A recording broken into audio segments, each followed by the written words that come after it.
কল্পনা চাওলা নাসার বিজ্ঞানী এবং মহাকাশে প্রথম ভারতীয় নারী। আসুন তার জীবনের অসামান্য কাহিনী জানি। 1962 সালে হরিয়ানার কার্নালে জন্মগ্রহণ করেন কল্পনা চাওলা।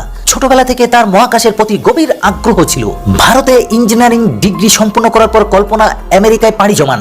অ্যারোনটিক্সে পিএইচডি ডিগ্রি অর্জন করেন। 1988 সালে তিনি নাসায় যোগদান করেন। 1997 সালে তিনি প্রথমবার স্পেস শাটল কলম্বিয়া মিশনে মহাকাশ যাত্রা করেন।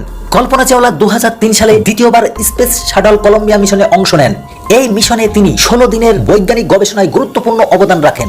দুর্ভাগ্যবশত 1 ফেব্রুয়ারি 2003 সালে কলম্বিয়া মহাকাশযানটি পৃথিবীতে ফিরে আসার সময় দুর্ঘটনায় পতিত হয় এবং কল্পনা চাওলা সহ 7 জন মহাকাশচারী নিহত হন। কল্পনা চাওলার সাহস, অধ্যবসায় এবং স্বপ্ন দেখার ক্ষমতা আমাদের সকলের জন্য অনুপ্রেরণা।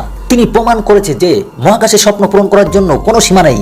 এই ছিল কল্পনা চাওলা জীবনের কিছু গুরুত্বপূর্ণ দিক। ভিডিওটি ভালো লাগলে লাইক দিন, শেয়ার করুন এবং আমাদের চ্যানেল সাবস্ক্রাইব করুন। ধন্যবাদ।